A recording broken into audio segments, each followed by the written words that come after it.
मंगळवारचा बाजार म्हणजे गावात मोठी गर्दी.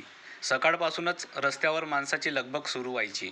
कोणी भाजी घेऊन निघायचं, कोणी धान्य, तर कोणी आपल्या मेहनतीचा माल घेऊन विकायला जायचे. त्यामध्ये एक म्हातारी आजी राधाबाई दिसायची. वाकलेले शरीर, चेहऱ्यावर सुरकुत्या, डोक्यावर झाडूचा मोठा भारा आणि हातात जुनी काठी. गावाच्या शेवटच्या टोकाला तिची छोटीशी झोपडी होती. घरात कोणी नव्हतं. नवरा खूप वर्षापूर्वी गेला होता आणि मुलगा शहरात गेला तर तो गेला, पण परत कधी आलाच नाही. राधाबाई रोज पहाटे उठायची. थंडी असो वा पाऊस, ती जंगलात कडेला जाऊन सुकलेल्या झाडांच्या काड्या गोळा करायची. एक एक काडी गोळा करून बांधायची. त्या दिवशी मंगळवार होता. आजीने हप्ताभरापासून जागून बांधलेले झाडू एकत्र केली. आज सगळे झाडू विकले गेले तर औषध घेता येईल, ती स्वतःशीच पुटपुटली. डोक्यावर झाडूचा मोठा भारा घेऊन ती हळूहळू बाजाराच्या दिशेने निघाली. रस्त्यात लोक तिच्याकडे पाहून पुढे निघून जात होते. कुणाला तिच्या थकलेल्या चेहऱ्याकडे बघायची वेळ नव्हती. तेवढ्यात एक लहान मुलगा सायकलवरून जात होता.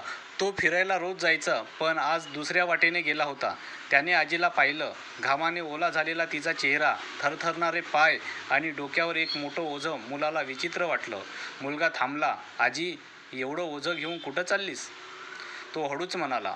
आजी थकलेल्या आवाजात बोलली, बाळा, बाजारात चाललोय. हे झाडू विकले तर आज चूल पेटेल. हे शब्द ऐकून मुलाच्या डोळ्यात पाणी आलं.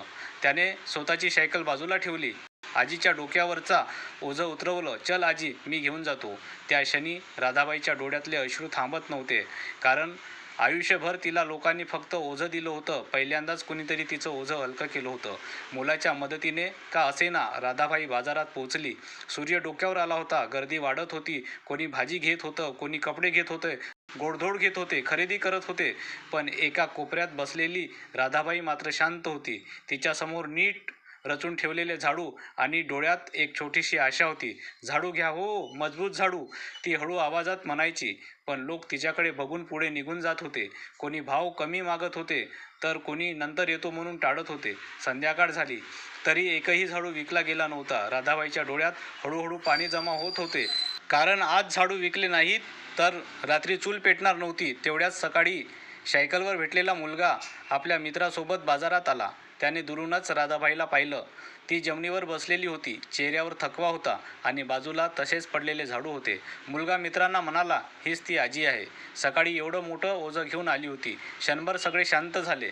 मग त्या सर्व मुलांनी आपापल्या खिशातले खाऊचे पैसे काढले आणि राधाबाईचे सर्व झाडू विकत घेतले. राधाबाई थक्क झाली. तिचे थरथरणारे हात त्या मुलांच्या डोक्यावर गेले. देव सुखी ठेवो रे तुम्हाला, इतकंच ती बोलू शकली. आजी मनात बोलली, माझं आयुष्य दुसऱ्यांची ओझे उचलण्यात गेलं.